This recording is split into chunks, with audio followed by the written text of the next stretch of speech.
Most men are not poor because they are unintelligent. They are poor because they are comfortable. That is the sentence most people will hear, disagree with, and then quietly think about for the rest of the week. Because somewhere in the honest part of man's mind, he already knows it is true. He knows that the hours existed. He knows that the opportunities appeared. He knows that information was available. He knows that the path was visible. And he chose the couch instead. He chose the easier job, the cheaper dream, the quieter ambition, not because he lacked ability, but because discomfort costs something. And most men, when given a choice between what grows them and what relaxes them, will choose rest. Every time. This is not a moral failure. It is a design flaw, a quiet one that was built into the culture around them long before they were old enough to resist it. And by the time a man is 30 or 40 or 50, and he looks at his life and wonders why it never became what he imagined, the answer is almost always the same.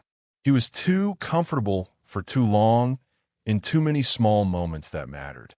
The first thing to understand is this. Comfort is not rest. Real rest is strategic. It restores. It has a purpose and an endpoint. A man who works hard, rests deliberately, and returns to his work with clarity. That man understands rest. But what most men call rest is not rest at all.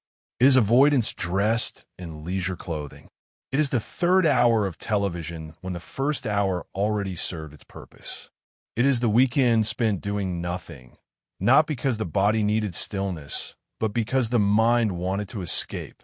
It is the long lunch that becomes a habit. The soft morning that becomes a pattern.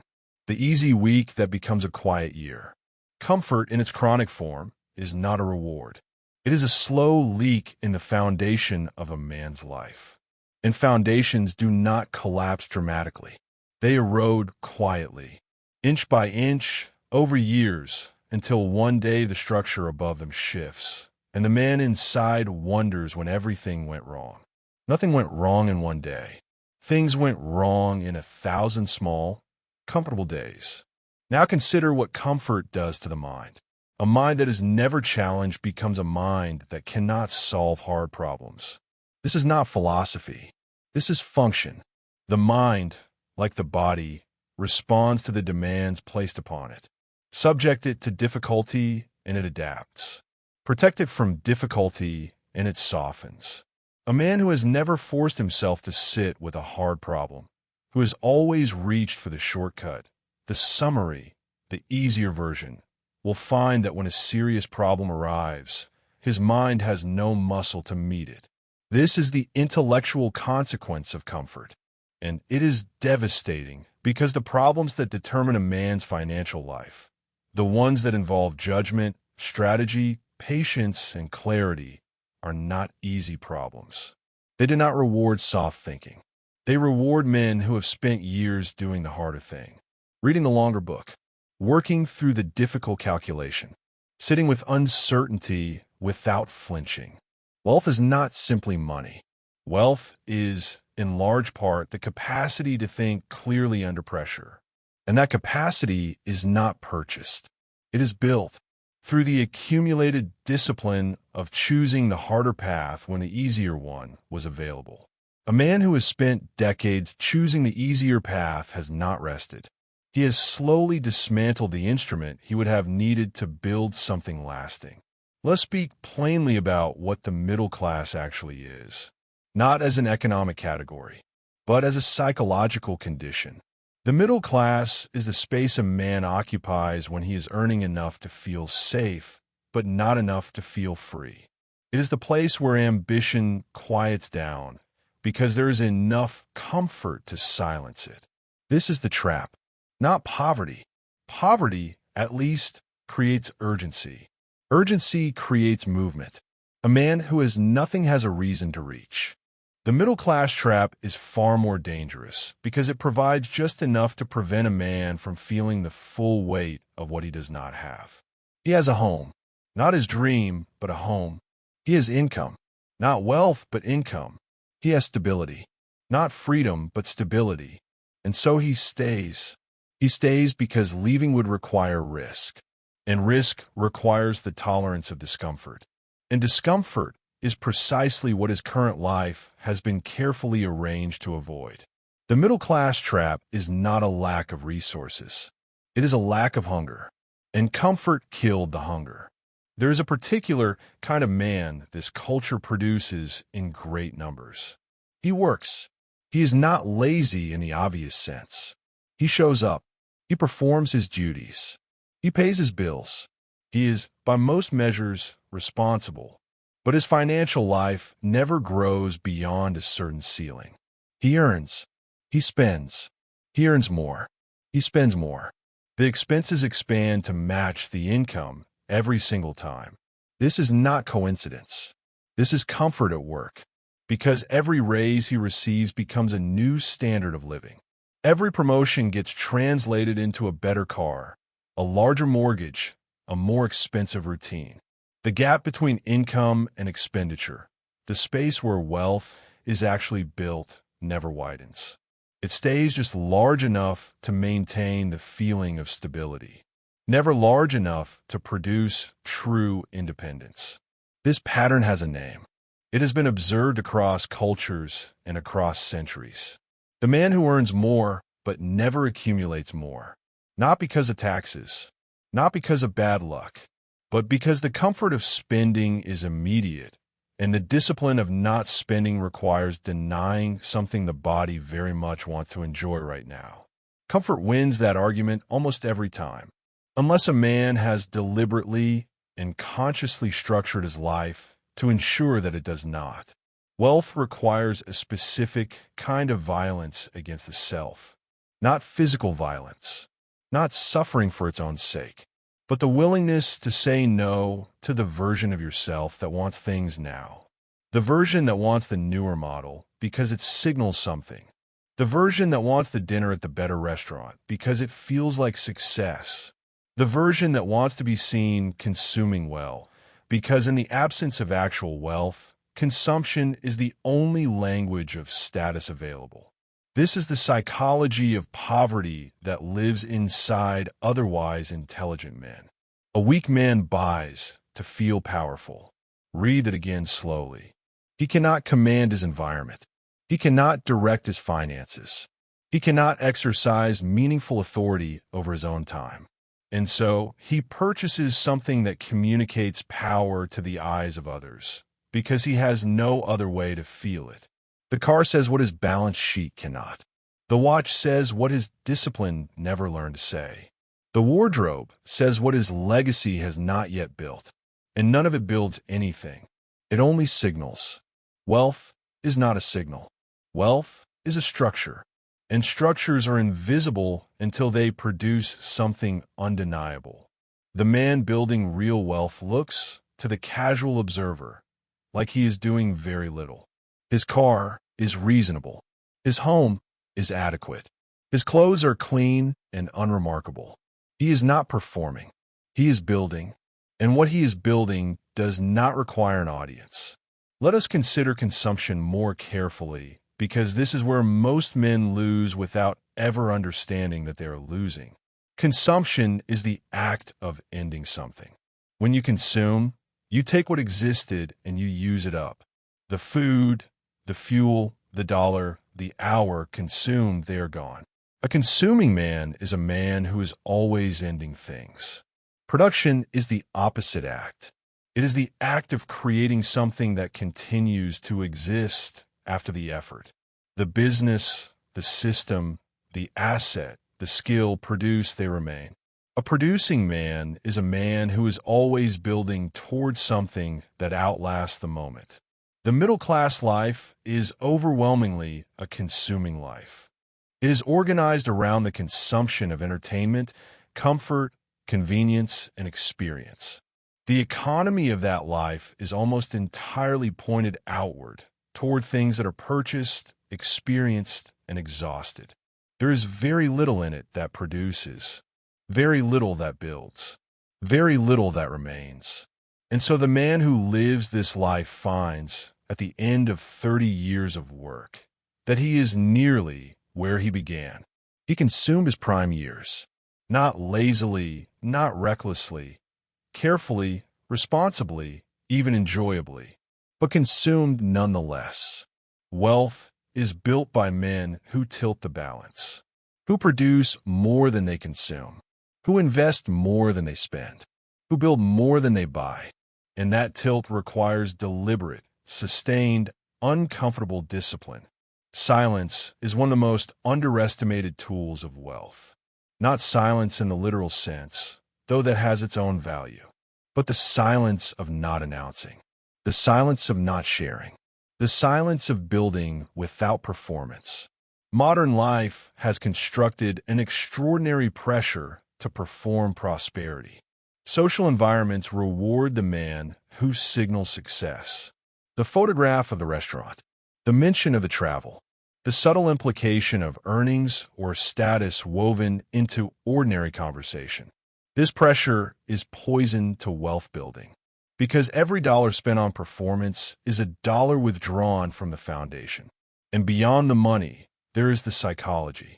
A man who performs his wealth, even while he is still building it, begins to believe the performance. He begins to organize his decisions not around what builds, but around what looks like it builds. He takes the meetings that make him feel important.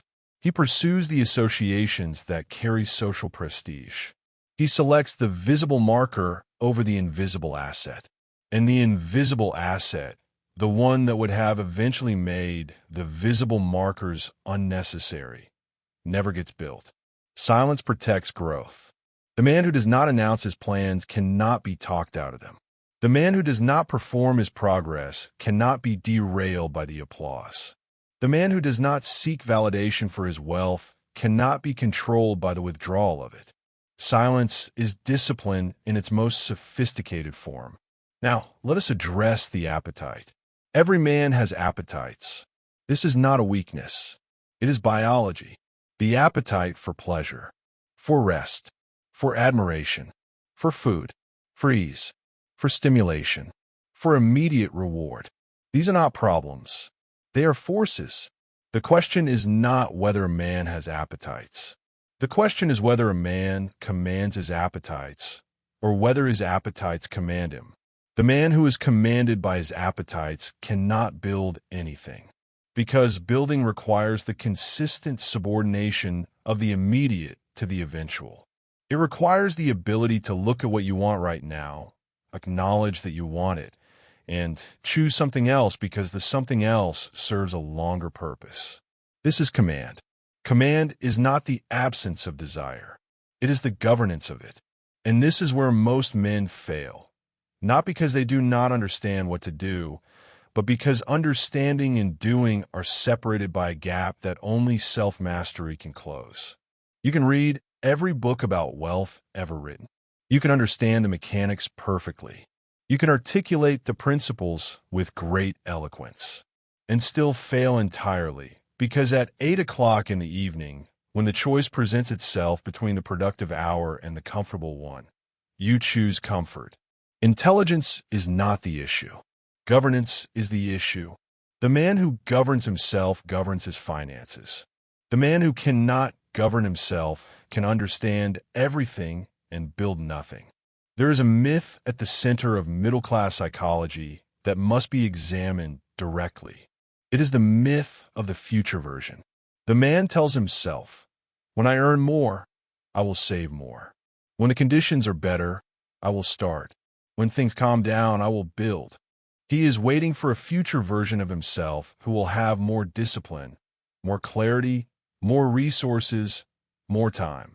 This future version never arrives, because the future version is built from the habits of the present version. If the present version spends everything he earns, the future version will do the same, with a larger number, but the same result. If the present version avoids discomfort, the future version will have developed no capacity to bear it. The future version is the sum of 1,000 present tense decisions. It is not waiting somewhere ahead of a man, ready to take over when he finally feels prepared. It is being constructed right now from what he is doing today. A man who does not build discipline today does not acquire discipline tomorrow. He acquires a slightly older, slightly more comfortable version of the same absence. Begin now. Begin with what exists. Begin in the middle of the mess and the insufficiency, because the conditions will never be more perfect than they are right now for building the habits that the future requires. Let's speak about structure, because structure is what separates intention from outcome. Intentions are universal. Every man intends to save. Every man intends to build. Every man intends to do the harder thing. Almost no one lacks intention. What separates the man who builds from the man who only intends to build is structure. Structure means that the behavior does not depend on motivation.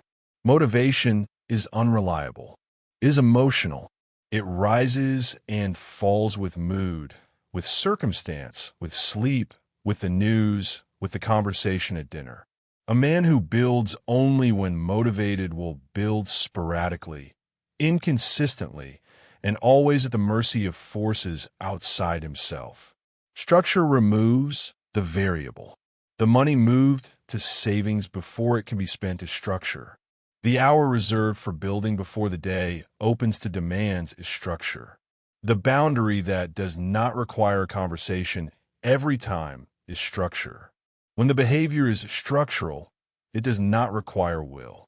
It requires only that the structure remain intact. The wealthy do not succeed because they are more motivated than everyone else. They succeed because their lives are structured so that the right behaviors happen regardless of motivation.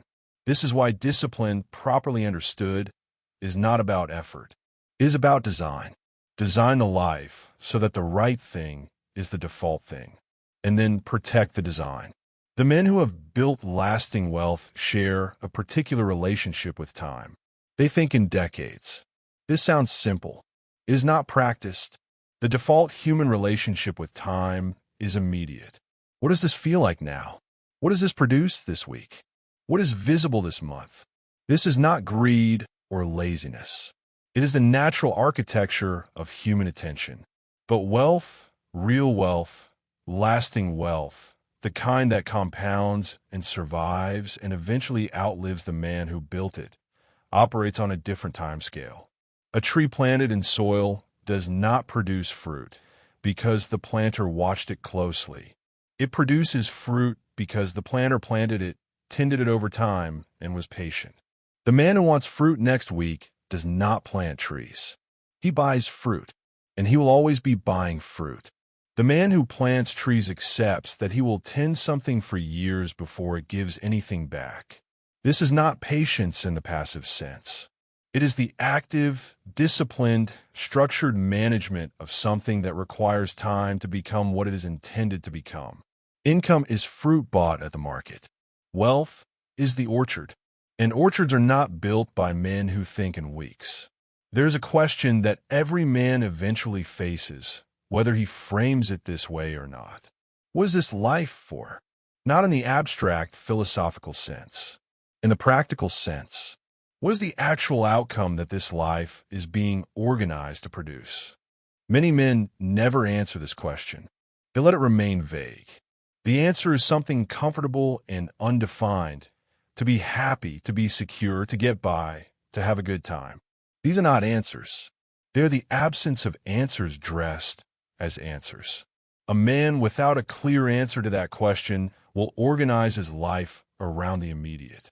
Because the immediate is always present and always offering itself.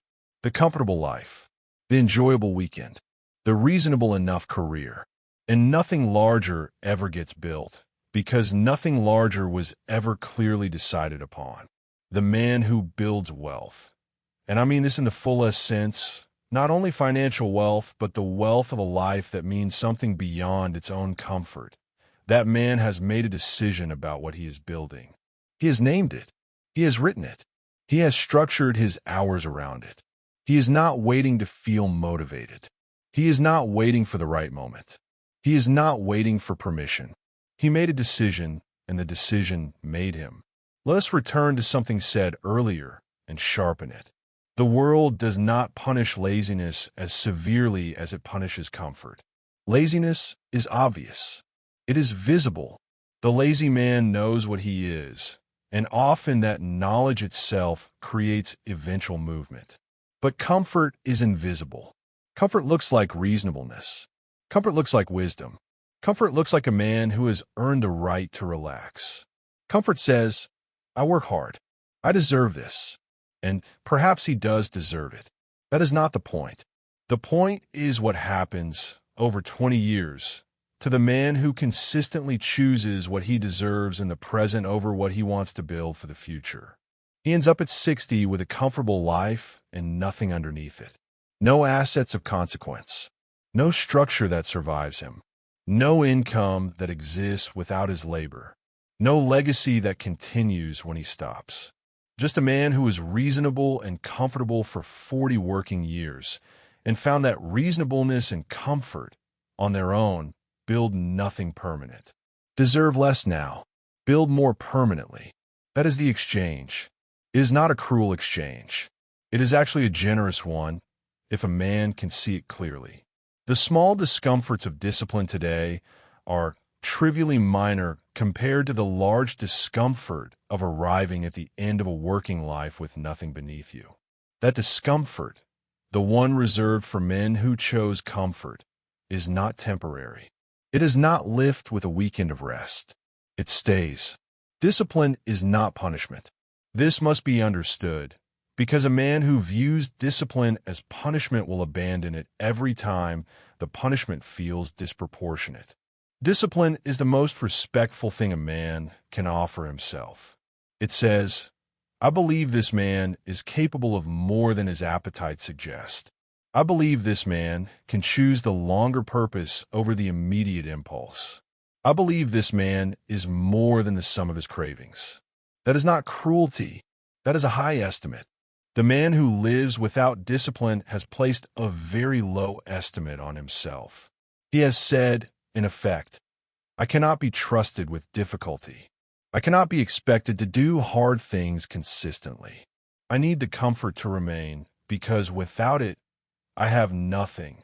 This is the inner psychology of the comfortable man, not arrogance, smallness.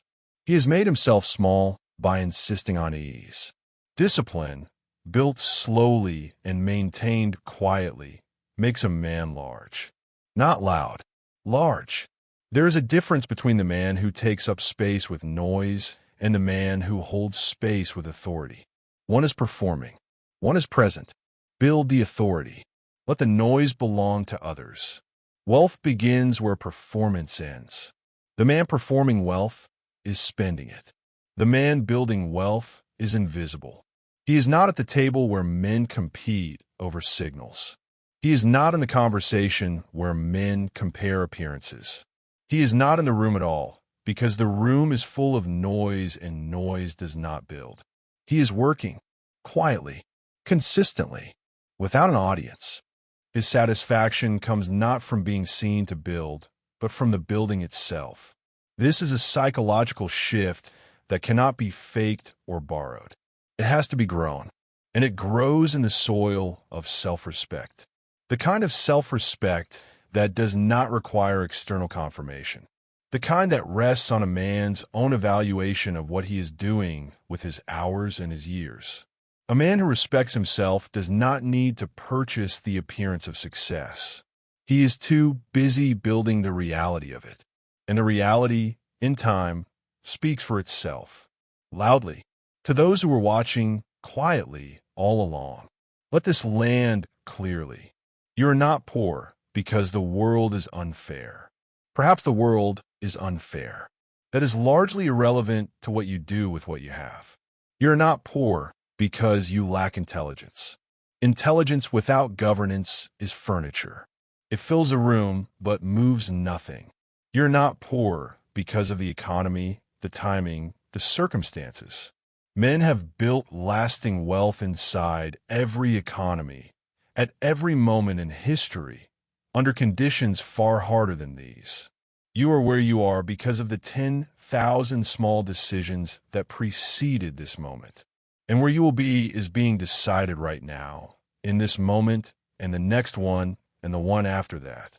the comfortable decision or the building decision, the immediate or the eventual, the appetite or the command. This is the only real question a man faces in his financial life. And it is asked not once in some great dramatic moment of choice. It is asked in the quiet minutes, in the small hours, in the unremarkable moments that no one is watching.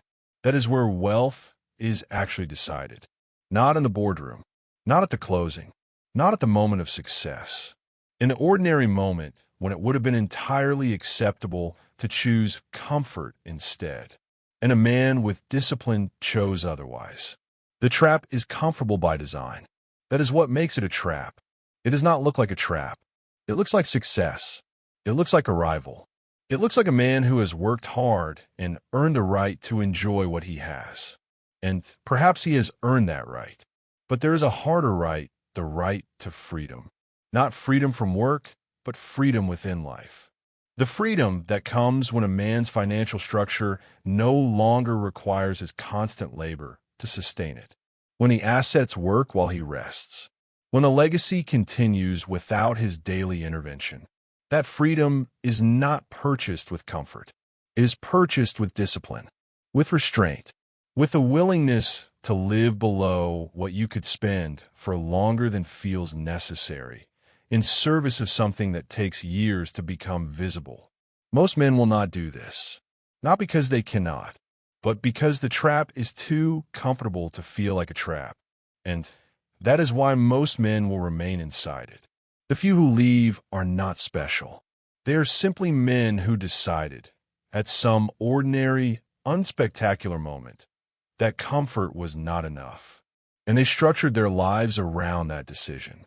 Every day after that was different, not easier, different. And in time, something was built that could not have been built any other way. That is the only path.